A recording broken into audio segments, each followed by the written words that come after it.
Entonces vamos a poder conversar algo más. Voy a leer nomás, yo creo. Voy a leer unos poemas, empezar con uno de muy joven, de mi primer libro, que fue publicado cuando yo tenía 21 años, pero lo había escrito antes, que se llama Canto de una oveja al rebaño. Y voy a leer de ahí, hay ovejas y ovejas. Mientras leo, ustedes van a ubicar qué tipo de ovejas son, ¿no? Como tarea.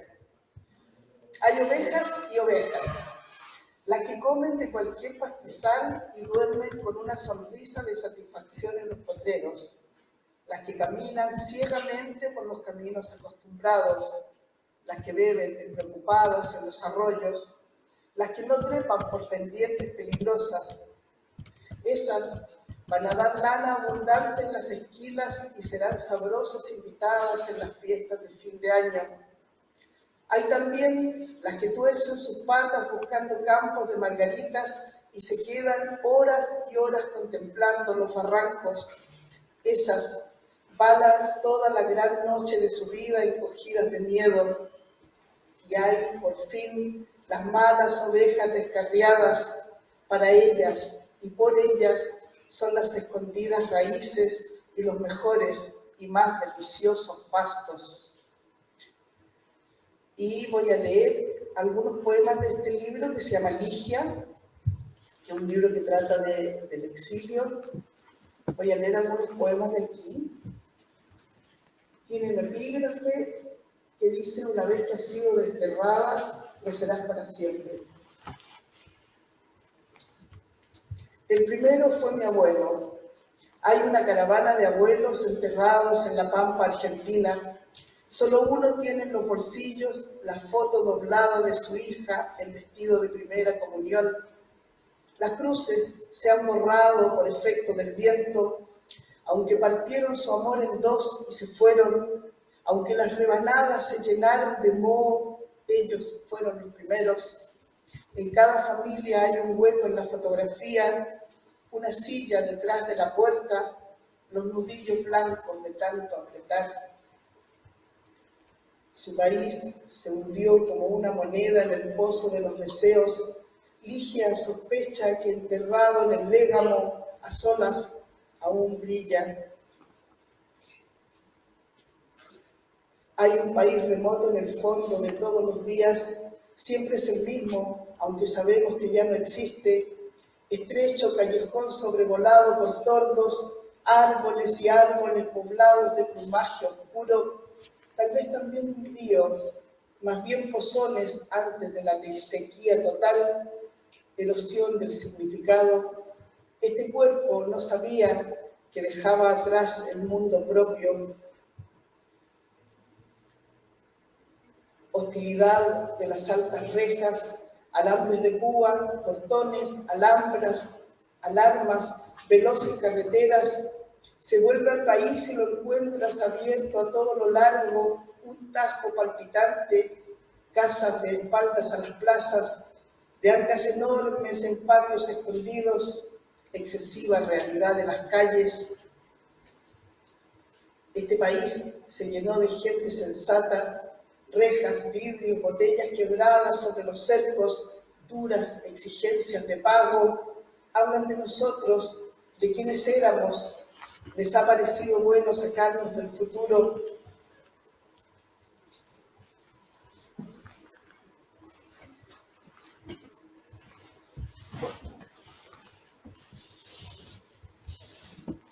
El nuevo país, copia feliz del original, es más hondo, de gruesas fronteras, ha sido lavado, llorado, corren ríos rojos subterráneos, demasiados cadáveres se han fundido en el suelo patrio, un líquido espanto busca cauces, cráteres, orificios de salida. Uno quiere envejecer en su lengua, buscar para morir el sitio donde está enterrado su cordón.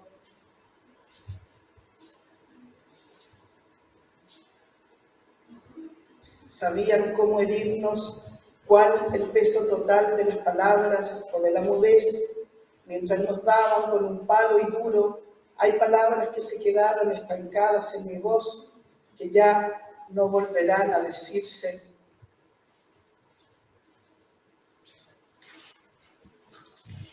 Este es el país que se construyó.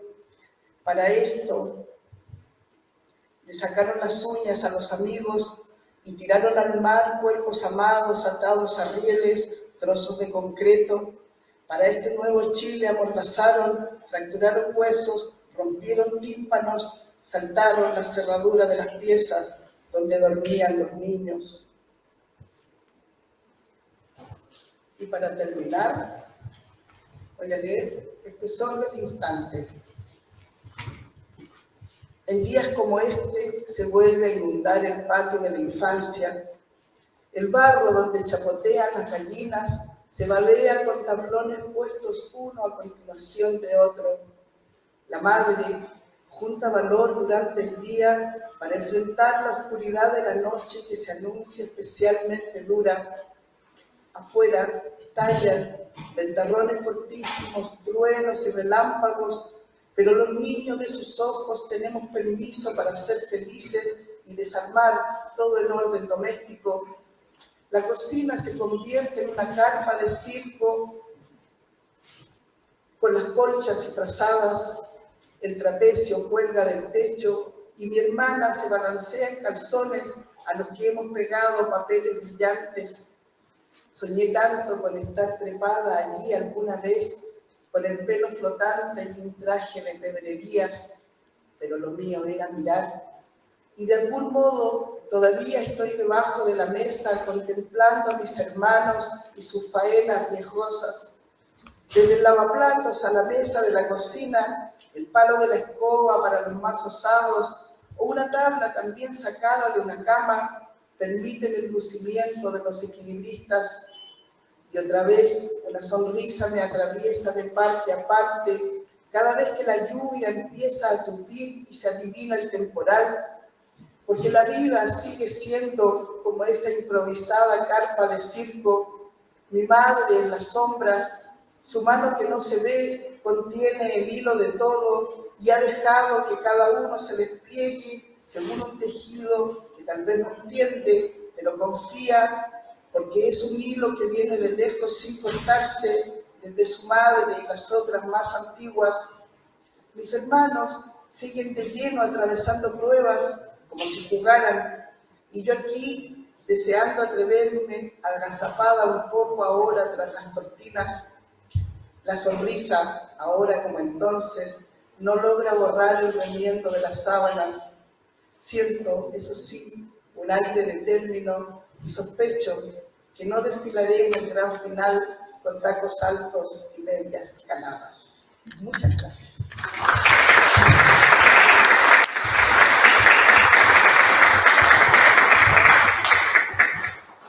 ¿Quieren comentar, preguntar?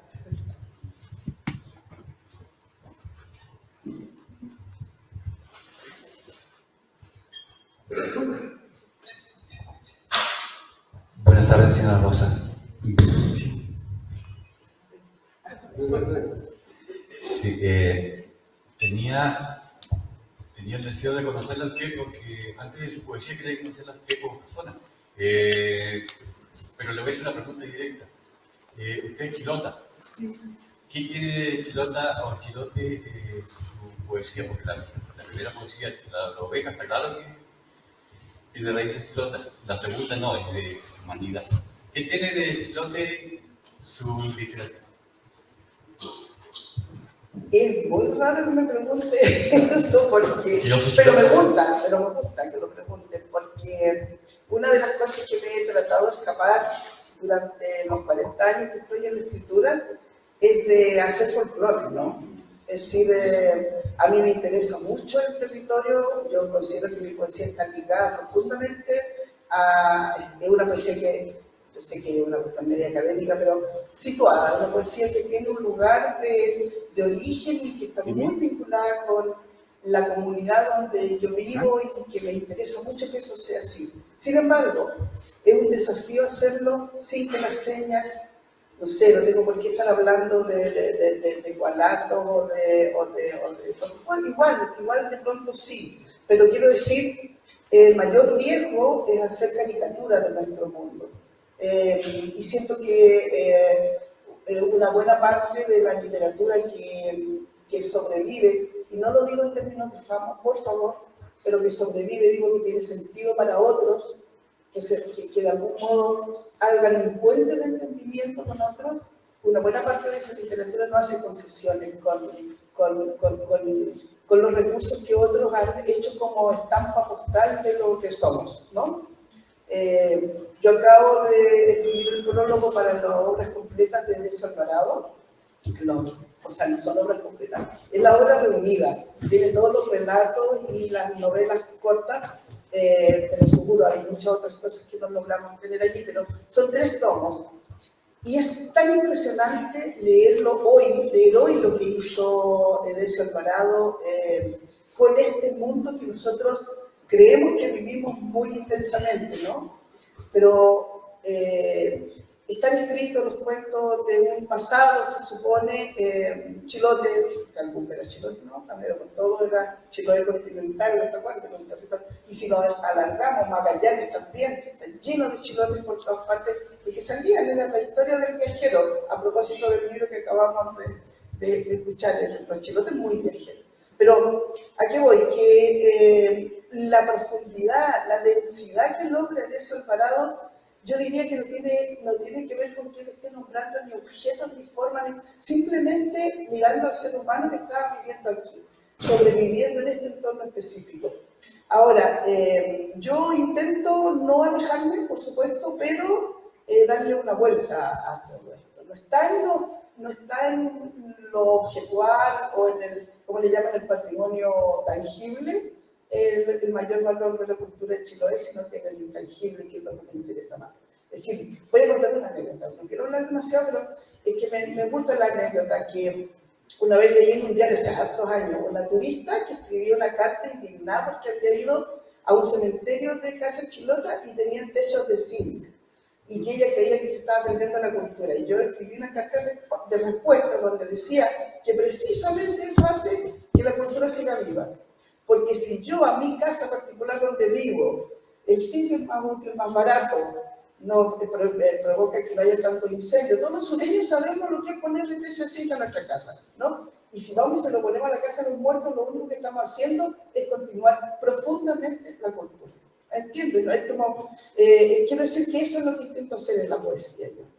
Hablar de nosotros, pero no necesariamente amarrados a un mundo que a lo mejor ya no es, ¿no?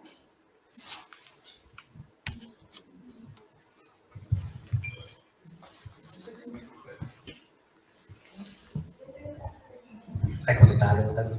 Perfetto.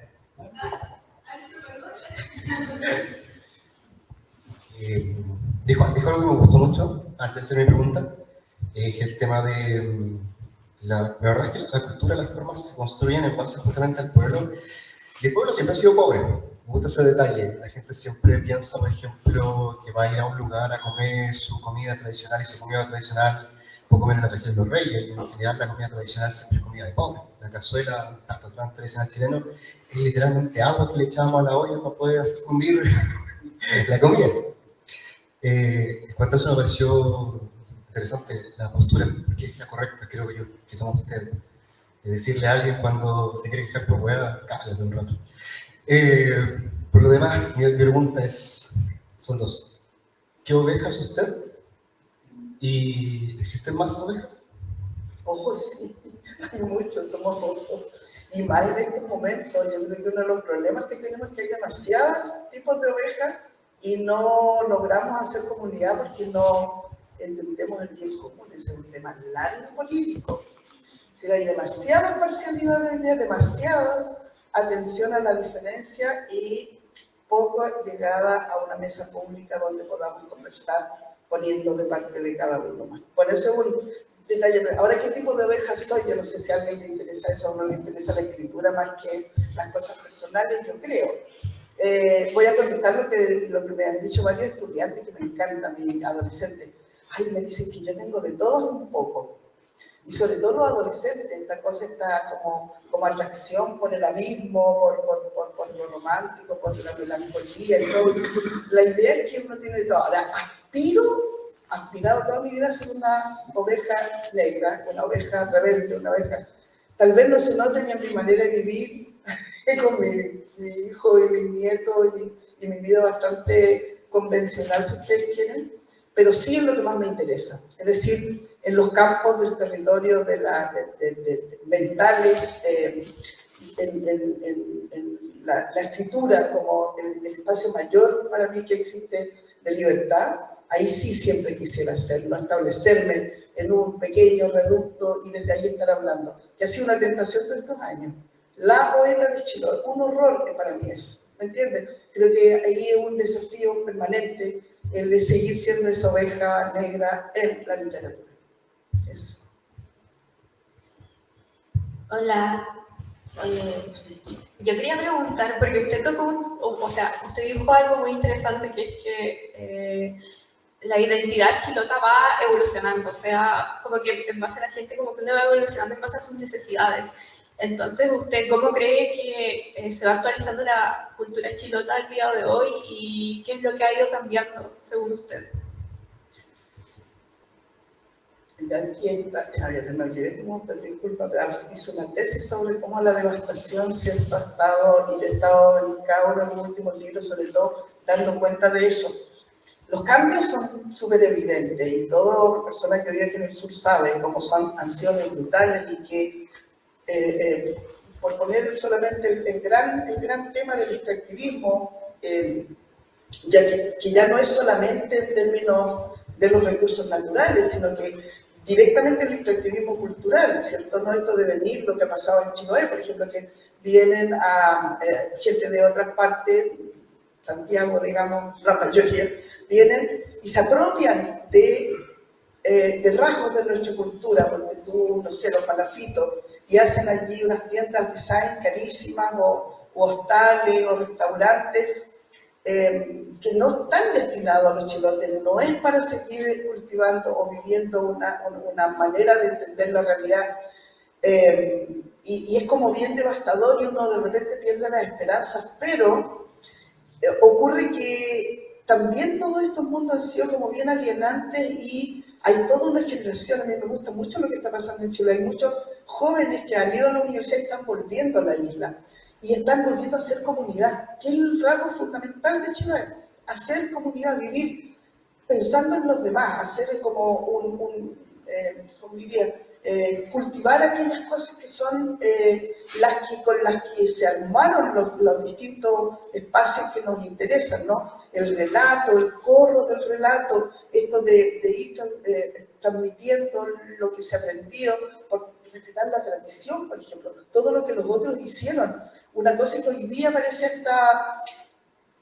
Conste, hay una diferencia muy grande entre, ¿cómo se llama esa palabra tan horrenda que cuando uno es reaccionario?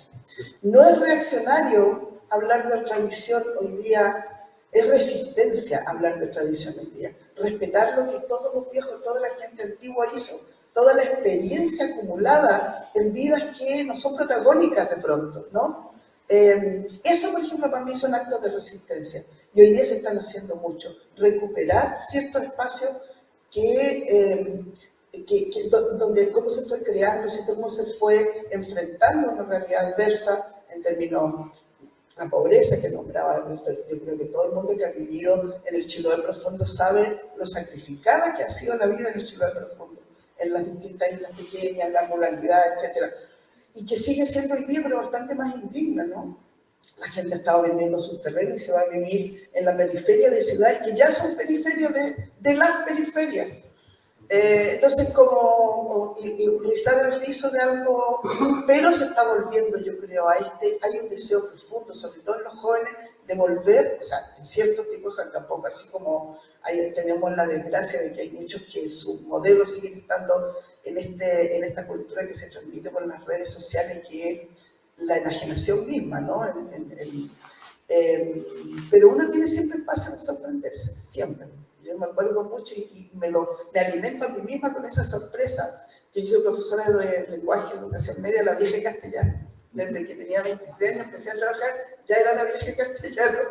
Y quiero decir que cuando yo estaba viendo el deterioro del lenguaje, el deterioro de la expresión de todos los chicos en el colegio, veía que cada vez hablaban con pedazos de sílabas, como una regresión hacia a lo más primario, y de pronto aparece en 2006, en los primeros movimientos de rebelión estudiantil, ¿no? Y empezaron a poner el micrófono y hablaban en limpio, con tremendos discursos, contenidos, conceptos, y yo decía, estaban allí al lado nuestro y necesitaban esa pasión, esa fuerza para elaborar toda una cantidad de ideas. Bueno, no quiero enlatearlo, pero creo que esa es la esperanza que hay muchos jóvenes volviendo a Chiloé, gente que se ha educado sobre todo en las carreras humanistas y están volviendo mucho a la isla. Y yo creo que está pasando que en el sur igual hay como una especie de asqueo, ¿no? Por el sistema de vida capitalista que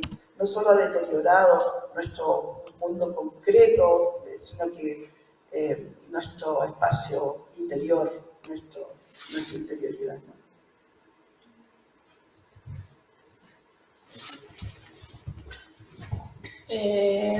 Bueno, yo quería hacer dos preguntas que pueden estar muy relacionadas. Primero quería saber, quizás se lo han hecho muchas veces, pero ¿cómo comienza Rosabeth Muñoz y decide dedicarse a ser poeta? Yo sé que quizás los profesores de lenguaje están muy relacionados con la poesía, pero no todos y todas escriben. Entonces, ¿qué hace que Rosabeth Muñoz decida ser poeta? Y si es que en ese proceso hubo alguien, algo o algún autor o autora que haya generado este clic en este proceso. Sí, me lo han hecho muchas veces y lo he contestado muchas veces también, pero voy a insistir en lo primero es que yo desde que era así una cosa muy chica quería ser escritora. Eso es hay mucha gente que no sabe lo que quiere, que tiene, no sé, 20, a veces 40 años, pero yo desde que era muy niña quería ser escritora. Eso, así como otros contestan que quieren ser bombero o que quieren ser, yo quería ser escritora. Y eso tiene que ver con mi mamá, que era súper fanática de la poesía. Bueno.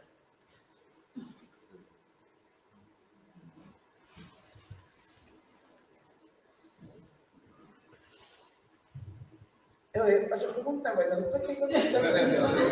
Bueno, no, voy a comentar una cosa que es importante porque la dijo también el compañero que estuvo presentando su libro de viajes y que no sé por qué me olvidé su nombre, de pila. Pablo, perdón. Dijo una cosa súper interesante respecto de que uno necesita suerte. Parecería banal, pero no lo es. Hay una cuestión que él definió la suerte, yo creo como no es exactamente suerte lo que definió cuando dijo que era una especie de confianza en que las cosas iban a salir bien. No es lo mismo que la suerte, pero voy a rescatar el concepto de la confianza en que todo va a salir bien. Yo nunca me pregunté si podía ser escritora o no. No sé si eso es interesante para ustedes, pero esa confianza primaria yo creo que fue sacando los obstáculos del camino. Fundamentalmente eso. Entonces me encontré con gente que fue muy generosa, obvio, pero muchas. O sea, les voy a contar una anécdota que también es interesante, yo creo. Mi primer libro, Canto de una oveja al rebaño, lo hicieron en un taller literario. Es decir, era en Santiago, yo era una jovencita, tenía 18 años en Ancud. Imagínense un taller en Santiago en plena dictadura, era el único taller que yo conozco que haya trabajado en esos años, se llamaba Ariel. Y me mandaron a pedir unos poemas. Y yo pensé que era por una revista que tenían que me habían mandado alguna vez. Y después me enteré, años después, que en reuniones de taller mimeografiaron los poemas. Ustedes saben que se usaba el mimeógrafo. ¿Conocen todo lo que era el mimeógrafo, esa máquina? Bueno, mimeografiaron los poemas, los compaginaron, los corchetearon en reuniones de taller. Y después lo difundieron, sobre todo fuera del país. Hicieron 300 ejemplares y ellos se encargaron de difundirlo por todas partes. Yo ni siquiera sabía que estaba pasando todo eso. Situaciones afortunadas, que no en realidad no es que uno las busque, pasaron. Y lo que sí, ese, como, no sé llamarlo timón o qué sé yo, que tenía desde que era niña, fue lo que fue facilitando el resto de las cosas. Y cuando uno toma esas decisiones vitales también toma los costos, ¿no? Me echaron de 2 talleres literarios. En uno, en Concepción, eran 16 personas, yo era la única mujer, y me dijeron que no vayan más porque era muy mala. Se los cuento porque, ¿cómo sería de persistente que sigue escribiendo? Cuando a ti te dicen eso a los 20 años, tú te puedes morir de pena. Yo no me morí de pena, seguí escribiendo. Lloré harto, pero cuando se me terminaron las lágrimas, seguí escribiendo. Eso. Ya, estoy. Hola, buenas tardes. Bueno, voy a tratar de hacer mi pregunta porque no sé si se me va a entender tan bien. Mientras leía sus poemas, yo creo que siempre se sienten como atisbos de una construcción un poco desencantada quizás de la realidad. ¿Sí? Como si el espacio fuera un lugar decadente o un lugar que, como usted mencionaba, estaba en una devastación. En su poesía se puede ver muchas veces la construcción de un pueblo, por ejemplo, o la poetización de una isla o de un lugar que puede ser muy similar a Calbuco, por ejemplo, donde nosotros estamos. Me parece súper interesante a veces, por ejemplo, cómo un pueblo puede ser ya desde en su misma dinámica diaria un lugar negativo, quizás por el tedio, por el aprisionamiento que genera el día a día, etc. Bueno, y usted habló de la modernización del espacio, como igual la industrialización también daña el presente y la realidad. Pero me parece igual que en su poesía usted presenta también los vicios que hay dentro de nuestra misma cultura, por ejemplo. Entonces a mí me surge la duda de cómo usted nutre su visión de la realidad, de qué se inspira, por ejemplo. Cuáles son las dinámicas que ha visto o las situaciones que ha podido presenciar que de cierta manera le hacen ver quizás estas zonas como espacios quizás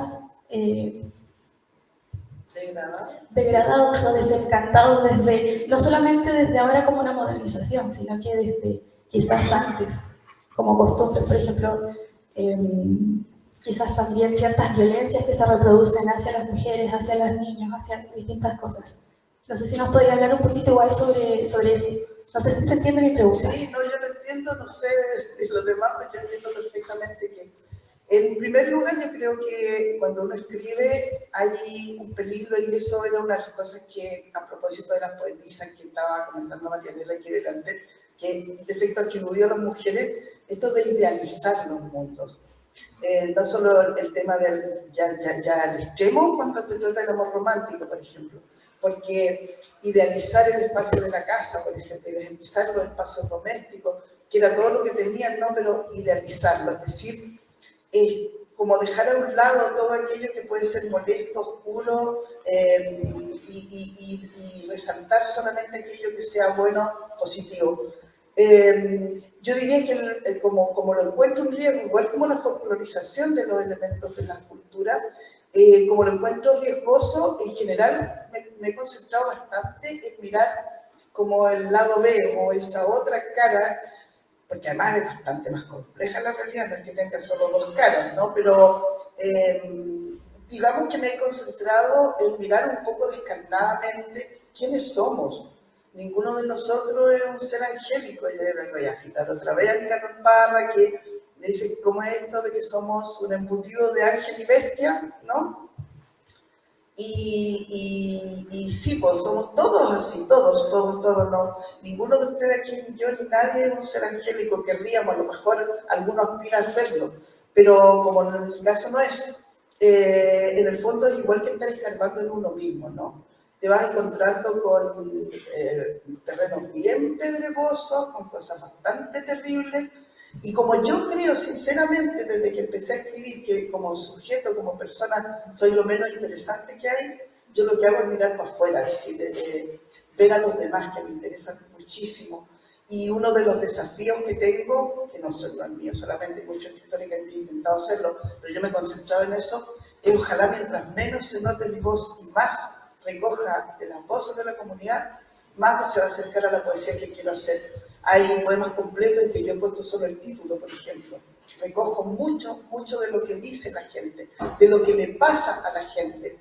Es decir, en el libro que estaba leyendo delante en el taller, por ejemplo, que habla de abortos, de incesto, o sea, ni en mi entorno más cercano hay que yo conozca, por lo menos, algunos de los ejemplos de lo que hay ahí. O sea, sí, algunos de las muñecas que nombro, de los casos terribles. Pero me refiero a que no estoy hablando de uno, siempre estoy hablando de uno, ni estoy buscando puras, como diría yo, cosas que nos enorgullezcan de los chilotes. También tenemos eso otro. Y eso yo creo que compone la maravilla. El hecho de que tengamos como un prisma, ¿no? Todo, tantos, no sé si llamarlo caras porque está mal visto eso de que uno tenga muchas caras, pero yo lo encuentro precioso eso, de que uno pueda hacer destellos dependiendo de dónde esté y de los lugares que hay. Eso que los adolescentes les cae, que ya uno se lo enrostran. Tú no eres, tienes varias caras, eres hipócrita. No es cierto, uno es varias personas al mismo tiempo. Y eso yo lo encuentro maravilloso, no lo encuentro terrible. Y me pasa eso con la cultura de Chiloé, nuestras culturas sureñas, que tenemos cosas maravillosas como toda esa creación del mundo imaginario, las explicaciones que hay respecto de fenómenos que hasta hoy no son inquietantes, y para los que a mí lo que menos me interesa son las explicaciones racionales que a veces se borran con el tiempo rápidamente. Quiero decir que ese mundo que también ha sido creado por nosotros también, o los nuestros anteriores, nuestros ancestros, que ha sido creado, también han sido capaces de hacer cosas atroces. Y me parece que mirarlo de frente es un recurso para no sé si llamar mejorar, yo no hago literatura de autoayuda.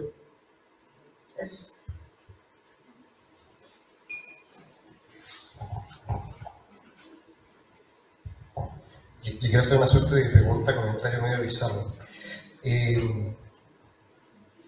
Cuando usted habla de la cultura de Chiloé, habla muy de algo, como decirlo, apartado de la existencia misma. Cuando usted habla de la cultura de Chiloé, se escucha como si usted estuviera hablando no de una cultura, sino de una contracultura. Generalmente las contraculturas nacen justamente como una forma de irrumpir en algo molesto, incómodo, algo que está demasiado implantado. Y cuando, por ejemplo, plantea la idea justamente, por todo correcto, por si acaso lo dice, de escapar de un poco el mundo que está afuera, tomar la cultura que está ahí en Chiloé, verla desde un punto de vista más, no sé si mismarlo, pero suena como una forma de contracultura constante, lo que es, más que una cultura en sí misma. Una contracultura que se convirtió en cultura y que actualmente, de hecho, tratando de formar una nueva comunidad, se está volviendo una nueva contracultura. Entonces, la evolutividad de la cultura de Chiloé es muy violenta. ¿Lo ve de ese modo o lo ve muy pacífico? Yo no entiendo muy bien cuál es tu pregunta, pero de lo que me queda reverberando, no quiero entrar otra vez a decir lo que dije hace un ratito. Voy a decir simplemente que hacer cultura, o digamos, mirar la cultura desde el punto de vista que yo encuentro interesante, es siempre hacer, en este caso, resistencia. Resistencia a todas las oleadas de invasivas que hay, ¿no? De ciertos pensamientos que parecieran tan de avanzar, ¿no? De hoy, esto que transmiten, por ejemplo, las redes, por decirlo de una manera muy gruesa, y que apegarse, pero por eso digo, apegarse tal vez a una tradición o a una manera de entender la realidad no significa, ¿cierto?, como aceptar todo lo que trae ese... Sí, discutirle también, ¿no? Discutir los contenidos de esa cultura. Eso nos hace estar vivos, ser capaces de transformarla, estando inciertos y recuperando aquellas cosas que nos parezcan más valiosas. Yo creo que ese es el ejercicio que hacemos todos, incluso en forma personal, ¿no? Cuando hacemos nuestras elecciones de cómo queremos vivir esta vida tan corta que es, ¿no?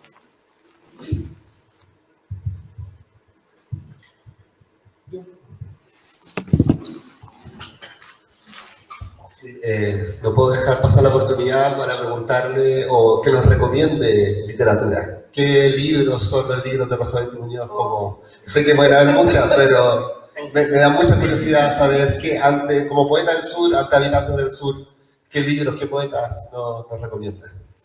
Madre, esa pregunta yo la encuentro la más difícil de todas, siempre porque son tantos cientos de libros, uno está construida por cuántos libros. Eso es súper entretenido porque ninguno de nosotros podría escribir siquiera si no leyera todo lo que lee. Esa es una cuestión fundamental.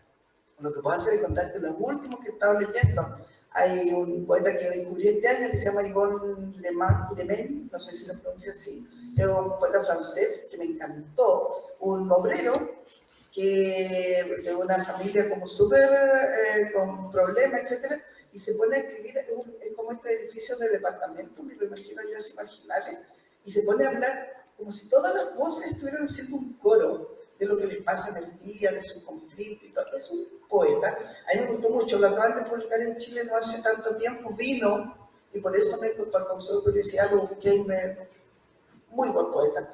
Eso fue una lectura fascinante, y de la pandemia para acá me he puesto a leer un montón de mujeres narradoras. Ahí sí que he estado leyendo, hay un libro de una jovencita, chica, le digo yo, pero me parece que es de Viña del Mar, que se llama Catalina Porcia, no sé si la ubican. Tiene un libro bellísimo que se llama Alfabetos Desesperados. Miren lo que es, Alfabetos Desesperados. Se dedicó, no hay nada, es como lo que le hablaba de Jorge Torres, no hay nada casi de ella más que la selección de pequeños fragmentos donde va contando de gente que no tenía cómo comunicarse con las palabras, de formas que encontraron para comunicarse de una cárcel a otra, estas mujeres que bordaban en China. Hay un montón de textos, se llama Alfabetos Desesperados. Ese libro, por ejemplo, es bellísimo. He estado leyendo a Yasmina Barrera, que es una mexicana, que hizo un libro Cuaderno de Faros, por ejemplo, bellísimo también. Uno que se llama, ¿cómo se llama este del embarazo? Línea negra, que no es negra, negra. Esta línea que aparece en la pata de las embarazadas, del ombligo al pubis, y ella cuenta toda su experiencia de maternidad. Miren el gesto, sin idealizar, por supuesto que no, pone la cosa muy brutal y muy feroz. Ella duda cada rato si quiere o no todo esto, todo lo que está pasando en su cuerpo, es bien feroz, pero al mismo tiempo asomándose a un abismo, algo que no conoce. Entonces explora cómo han pintado estos pintoras de distintos siglos, cómo no han podido nunca hablar de su cuerpo, cómo recién ahora están empezando a hablar del embarazo, del cuerpo de las mujeres, desde cuándo se empezó. Es un libro bellísimo, Línea Negra. Y en poesía, de aquí yo leo a Traicía Soler, lectora de los compañeros sureños, por supuesto, sobre todo con los que nos formamos juntos, como Clemente Ridron, como Jorge Torres Ulloa, como Sergio Mancilla, como la Maja Vial, como ahora la Antonia Torres, mis compañeros abandónicos. Yo formo parte de un colectivo porque trato de ser consecuente. Toda la vida he creído en la comunidad, entonces he formado siempre parte de grupos.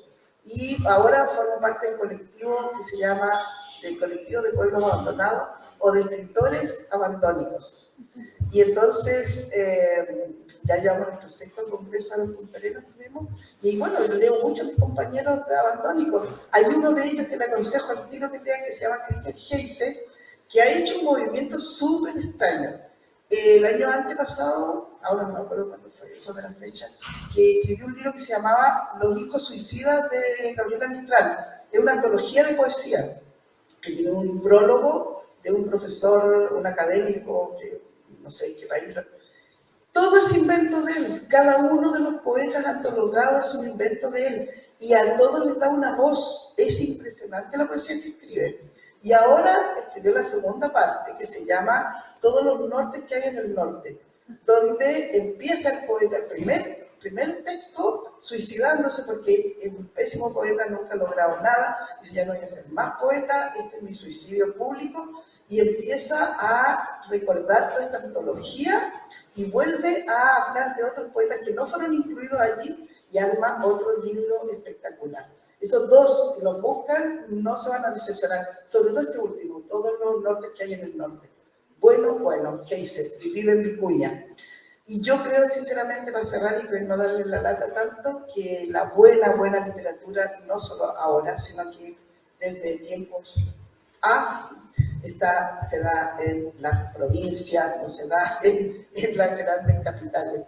De acá nace. Lo único que ha cambiado es que los abandonos, que decimos siempre los abandónicos, es que antes había lo que se llama el martinrivismo, como Martín Rivas, ¿no? Que se iban a la capital para ser reconocidos. Pues ahora la opción es al revés, mantenerse en los lugares pequeños de donde uno es y desde allí escribir.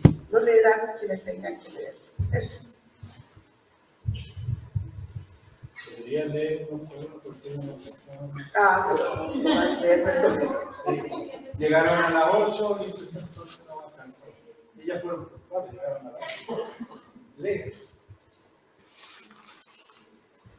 quiero hablar. Bueno, pero no sé. Voy a leer de Ratada. Ratada, a propósito de que me hizo la pregunta de la devastación y todo. Ratada es el libro más maduro que he escrito. Ya. Nada les ilumina más. Ningún movimiento en el follaje, ni pájaros baten alas, ni suena el río en su tajo. Se diría un cristal enverdecido esta tarde ardiente. A orillas del mar, soldaditos montan a las chicas del pueblo mientras espían los hijos de contingentes anteriores. Son niños sin barcos cruzándole las pupilas. Nada les ilumina más que el hallazgo de una rata viva a quien sacarle los ojos. Despierta el pueblo en su gris acostumbrado, rumor de carnicería y sangre goteando desde las presas. Tras el vidrio enrojecido, tras el filo del cuchillo, un gesto dulce atraviesa la calle y se deshace, mínimo, en la espesura del aire. La aridez de las huertas terminó por cansar a todas. Nada, ni las zanahorias crecían en ese pedregal. Partirse el lomo por un puñado de cilantro, y las flores dirán, y esas dalias enormes como árboles, no me recuerden a esas carnívoras, parecía que ilustraban sus pétalos al olor de la desgracia, crecían, se abrían, movían sus estambres a medida que íbamos cayendo. Un espeso olor a semen se descuelga de los techos, escurre y se aposa en la puerta de ciertas casas. Las esposas sorprendidas en adulterio riegan sus dalias gigantes, simulan no oír, no oyen el insistente golpear del hacha en el patio trasero. Hay días en que se puede caminar sobre el odio endurecido. Ocurre que mirado desde arriba seduce este camino, un hilo entre el verde que desemboca en el pueblo arrinconado. Un aviador italiano alguna vez bajó en la playa y se quedó para siempre. Ahí, el fuselaje parchado, las cortinas, la herrumbrosa puerta de emergencia. El caso es que las dalias voltean lado a lado engatusando y flamean los trapos azules. Un aire cargado de suspiros, te lo advierto, producirá esa inquietud en el bajo vientre y querrás bajar, oh sí. Así me lamía la rata, me lamía ella saboreando. Gracias.